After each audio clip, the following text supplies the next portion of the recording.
साथियों, अभी हम लोग उपस्थित हैं एग्जाम टूर चैनल पर और आपसे बता दें मेरे साथ विवेक सर हैं, एग्जाम टूर वाले, सबको ही जानते हैं। और एक बात, सर के साथ यूपी एसआई जो हुआ था उसमें 2016 में सर ने टॉप किया था।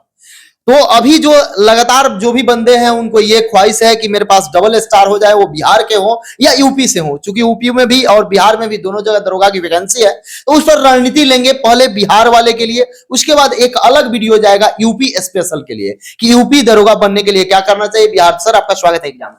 बहुत धन्यवाद सर, आपका भी बहुत स्वागत। सर, पहले आप टॉपर बने या पहले शिक्षक बने?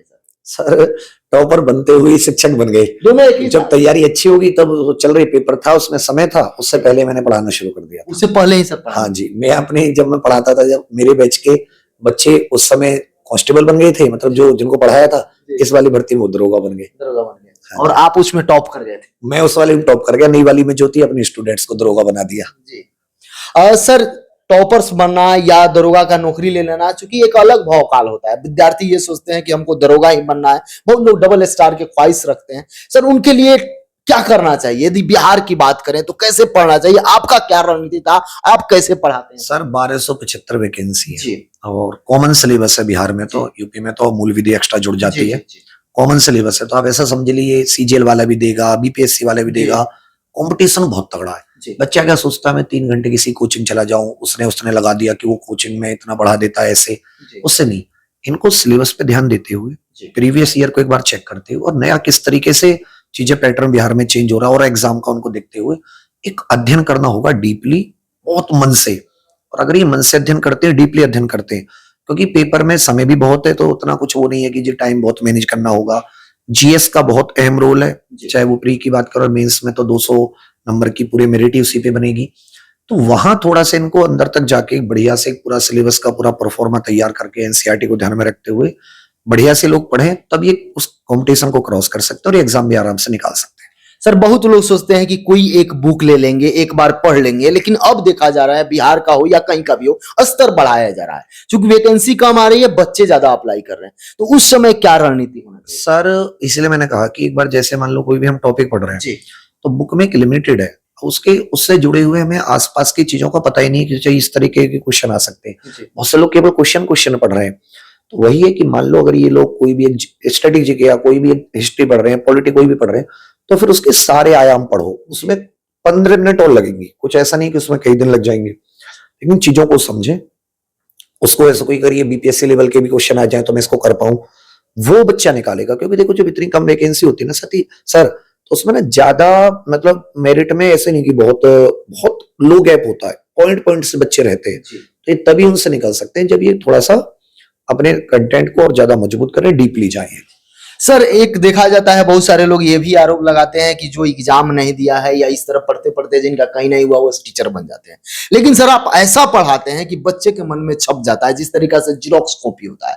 सर, आप उस दौरान तैयारी करते हुए भी टॉपर बने और उसके बाद सर बच्चे लोगों को आप जो पढ़ाते हैं वो बहुत बेहतरीन होता है। सर, आप क्या क्या ध्यान देते हैं जो बच्चे आपसे नहीं जुड़ पाते हैं वो जुड़े? कैसे जीएस को आप इतना आसान? ऐसा समझिए कि मैं जब भी कोई पढ़ाना शुरू करता हूँ, किसी भी एग्जाम के लिए हो, तो मैं उसका एक बार प्रीवियस ईयर को अच्छे से करा, तब देख लेता हूँ कि अच्छा 10th की भर्ती है, 12th की भर्ती है। और अभी जो एग्जाम चल रहे हैं उसमें आजकल क्या एक ट्रेंड बनना है, तो मैंने क्या देखा है कि मैं जब जाता हूं तो मैं उसको केवल उस एग्जाम के लिए नहीं, उसके आसपास के एग्जाम तक भी लेके जाने की कोशिश करता हूँ। डीपली उसको कुछ नया चीजें बताने की, जुड़ी हुई चीजें बताने की कि अगर ये भी आगे। और ऐसा नहीं है सर कि अगर वो बिहार का एग्जाम है तो उसमें वो चीज नहीं आएंगी जो एसएससी में पूछी गई है। वो टॉपिक उसके लिए इंपॉर्टेंट है। वो खेल है तो खेल में टीसीएस ने कहीं पूछा है तो वो पढ़ लेगा, तो ऐसा थोड़ी ना कि वो उसको कुछ घट जाएगा, लेकिन उसको पेपर में 1-2 नंबर का जरूर फायदा मिलेगा। तो ये मेरी रणनीति होती है कि मैं प्रीवियस ईयर का अध्ययन अच्छे से करके उस लेवल का फिर बच्चे के सामने जाता हूँ, टू दी पॉइंट चीजें को ट्रिक बनाकर उसको बार बार बताने की कोशिश करता हूँ। और मेरा क्या है कि मैं लिख कर ज्यादा बताता हूँ। अब जितना लिखोगे आपको उतना जी के याद होगा, ये मेरी रणनीति होती है। सर, बच्चे क्या करते हैं कि दरोगा का एग्जाम है तो सोचते हैं कि केवल दरोगा पढ़ ले काम चल जाएगा या बुक पढ़ ले काम चल जाएगा। बहुत लोग ऐसे सर होते हैं कि हर एक बार उनका अच्छा तैयारी होता है, जाते हैं, देते हैं, पीटी आता है, मेंस आता है, लेकिन अंतिम जो रूप से चयनित नहीं हो पाते हैं। सर, उनको क्या करना चाहिए? उनको एक बार अपना अभी जो कुछ अगर प्रीवियस ईयर लगाएंगे, कुछ नए टेस्ट लगाएंगे तो उनको आइडिया हो जाता है कि हम किस सब्जेक्ट में कहाँ रुक रहे हैं। उनको उन सब्जेक्ट्स पर फोकस करना चाहिए, लोग अच्छे नंबरों से निकाल लेंगे। Sir current week portion current affair को लेकर अब तो थोड़ा सा चेंज हुआ है, नहीं तो पहले बच्चे क्या करते थे 15 से 20 मिनट का समय 2-2 घंटा करंट अफेयर पर दे देते थे। लाइव क्लास देख रहे हैं, अंतिम रूप से देखिए तो 10 क्वेश्चन मिला बहुत जगह, लेकिन 2 घंटा समय चला गया। 5 क्वेश्चन मिला, 2 घंटा चला। करंट अफेयर के लिए एक सटीक रणनीति क्या होना चाहिए, क्योंकि बिहार में बहुत अच्छा पूछा करंट अफेयर में मैं आपको बताऊं, अगर आप उसको केवल 10 क्वेश्चन पढ़ के निकले तो भी काम नहीं होगा। करंट अफेयर आधारित, अगर जिसने करंट अफेयर अच्छे से तैयार कर लिया ना रेगुलर, उसका 60% जीके तैयार हो गया, क्योंकि स्टैटिक जीके की चीज आई या कोई भी चीज आई तो वो करंट से रिलेटेड पूछता है। कोई तीज त्योहार आया, कहीं पर कोई मेला लगा, कहीं पर राष्ट्रपति गए, प्रधानमंत्री गए, कोई और मंत्री गया, ये सब चीजें उसको पता है कि भाई चर्चा में इनसे पूछता हूँ। तो बच्चे को अगर वो 1-1.5 घंटा भी दे रहा है ना सर, तो मतलब ऐसा समझे कि वो 50% जीके के लिए दे रहा है। तो उसको लेके रेगुलर देना होगा, उन चीजों को डेली उतारना होगा, एक क्लास पकड़नी होगी जो कोई स्टैटिक जीके भी उसके साथ समझाए। मतलब जल्दबाजी ना करे, जल्दबाजी का खेल नहीं है स्टडी, मतलब करंट। आज हमारी जो जीके मजबूत हुई है, और जो हम अपने साथ के टीचर देखते हैं जो अच्छे हैं करंट में, वो वही टीचर अच्छे हैं जिनका करंट अच्छा है और जो करंट को समय देते हैं। तो मैं तो बच्चों से भी यही कहूंगा कि अगर आपको जीके मजबूत करना है तो आप करंट को तो 1-1.5 घंटा देना चाहिए। उसको ये सोच के नहीं केवल मैं करंट कर रहा हूं, ये सोच के जाइएगा कि आपका 40 से 50% जीके मजबूत हो रहा है अपने आप। सर बहुत सारे एग्जाम को आप देखे हैं, आप भी दिए हैं, और इस तरीका से जो आप डिस्कशन कराते हैं उसमें भी, उस दौरान भी, या प्रीवियस प्रश्न भी देखे। तो यदि टॉपिक की बात करें तो विशेष रूप से हिस्ट्री में क्या क्या किस किस टॉपिक पर ध्यान देना चाहिए और बार बार पढ़ना चाहिए? सर जैसे बिहार की बात करें तो मॉडर्न हिस्ट्री उनके लिए बहुत इंपॉर्टेंट है, और जो अपना मध्यकालीन है वो भी बहुत इंपॉर्टेंट है। तो मॉडर्न में जैसे गांधी जी जहाँ गए, या जो अपने और स्वतंत्रता सेनानी बिहार से थे, बिहार में जो घटनाएं हुई वो बहुत ज्यादा पूछ लेता है। इसी प्रकार से इतिहास में ये मॉडर्न को लेकर थोड़ा सा ज्यादा है, और बाकी जो अपने प्राचीन समय पर गुफाएं इत्यादि हैं बिहार में, जो अशोक वगैरह ने बनवाई और उन्होंने बनवाई, तो वहां पे उनकी कुछ थोड़ी सी इस तरह की चीजें जो ऐतिहासिक है बिहार के महत्व से, स्तूप वगैरह है, वहां से क्वेश्चन ज्यादा अधिकतर पूछ लेता है। सर साइंस में देखा जा रहा है कि अब तो साइंस में पहले फिजिक्स केमिस्ट्री और बायो पूछा जाता है, लेकिन फिजिक्स केमिस्ट्री बायो के साथ लाइफ साइंस भी अब पूछा जा रहा है, पर्यावरण से भी ज्यादा ऐड कर दिया। तो इस साइंस के लिए क्या करें? एनसीईआरटी, देखिए बिहार हो कोई भी एग्जाम हो इस समय एनसीईआरटी ही इंपॉर्टेंट है। एनसीईआरटी से सीधे क्वेश्चन उठ के आते हैं, रेलवे हो, बिहार हो, एसएससी हो, केवल एनसीईआरटी अच्छे से कर ले, काम हो जाएगा। सर दरोगा अभ्यर्थी जो एग्जाम देते हैं बिहार में देखा जाता है, उनको प्रश्न पत्र सर नहीं मिल पाता है।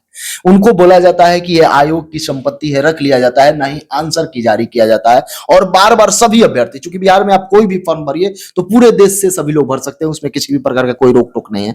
सर उनको क्या कहिएगा, सरकार और आयोग को, आप एक शिक्षक होने के नाते अभ्यर्थियों के प्रति आप क्या संदेश? देखिए सर, इसमें तो ट्रांसपेरेंसी होनी चाहिए पूरी, बच्चे को उसका प्रॉपर मिलना चाहिए, उसको उसका मतलब जिससे कि वो अपना जांच पाए क्या दिक्कत है, देख पाए। तो पेपर तो उनको मिलना चाहिए प्रॉपर ट्रांसपेरेंसी के साथ, आंसर की के साथ, संपूर्ण हर एक चीज उनकी प्रॉपर होनी चाहिए। सर जैसे अभ्यर्थी तैयारी कर लेते हैं, अच्छा तरीका से तैयारी भी होता है, लेकिन जब एग्जामिनेशन हॉल में जाते हैं तो उनको उस समय एग्जामिनेशन हॉल का जो प्रेशर होता है वो हावी हो जाता है। बच्चे को कैसे झेलना चाहिए? उसमें इतना उनको जो ज्यादा सोचते हैं ना कि मैं ऐसा कर दूंगा, ऐसा हो जाएगा, ये नहीं हुआ, उतना नहीं। आपकी तैयारी अच्छी है ना तो आप सीना ठोक के जाते हैं। ये तब ज्यादा होता है जब आपकी तैयारी कमजोर होती है। सीना ठोक के जाओ, आएगा, आपने मेहनत की होगी जितनी, अब वैसी फसल आपकी उगेगी, वैसे आपका अच्छा स्कोर आएगा। आपने मेहनत नहीं की होगी तो आप पेपर में चाहे कुछ भी करें वो आपको आएगा ही नहीं। तो इसलिए दिल खोल के जाना चाहिए। कभी कभी ऐसा होता है कि 2, 3, 4, 5, 10 क्वेश्चन नहीं हो पाते, तो उसके अलावा भी 90 बचते हैं, तो उस पर फोकस करना चाहिए, उसमें से मैक्सिमम स्कोर निकालना चाहिए। क्योंकि अगर तैयारी आपकी अच्छी और आपको क्वेश्चन नहीं आ रहे तो इसका मतलब बाकियों को भी नहीं आ रहे होंगे। यदि कोई अभ्यर्थी दरोगा बनना चाहते हैं तो उनका क्या 5 लक्षण होना चाहिए, क्या 5 कम करना चाहिए ताकि वह दरोगा बन सके? सर नंबर 1, उसे अपना एक फिक्स टाइम टेबल। नंबर 2, उसके पास भरपूर हर एक सब्जेक्ट की प्रॉपर सिलेबस की पूरा चार्ट हो। 2 चीज होगी। तीसरी चीज, हर हाल में लिख लिख कर खूब, चाहे वो जीके तो भी लिख लिख के कोशिश करे, या एक बार थ्योरी पढ़ ली, हल्का सा लिख लिया, फिर उसके क्वेश्चन लगाए। हर टॉपिक का तुरंत टॉपिक वाइज क्वेश्चन में रिवीजन, पहले टॉपिक पढ़ा थ्योरी, फिर केवल क्वेश्चन नहीं, केवल थ्योरी नहीं, थ्योरी के साथ उसके क्वेश्चंस 4, और 5वीं चीज इसी चीज को रिपीट करें 5 महीने, 4 महीने, 5 महीने, एग्जाम निकाल देगा। सर क्या संदेश दीजिएगा जो दरोगा बनना चाहते हैं, जो तैयारी कर रहे हैं, कई एक साल से लगे हुए हैं, इस बार मौका? झोंक दो भाई, खुद को दुनिया से हटा दो। कौन क्या कह रहा है, कितने नंबर आएंगे, इतना कंपटीशन, ये सब तुम्हारे सामने सिलेबस है, तुम्हारे सामने हर सिलेबस में क्या आता है ये सब नोट करके बस एक बार अपने आप से जुड़ जाओ, दशरथ मांझी जी की तरह। सर समय तोड़ दोगे, पहाड़ तोड़ देंगे। जी हाँ जी। सर समय देने के लिए बहुत बहुत धन्यवाद। थैंक यू, आपका बहुत धन्यवाद सर, शुभकामनाएं। यदि आप चैनल पर नए हैं तो चैनल को सब्सक्राइब कर लें, लोगों में शेयर करें। जय हिंद।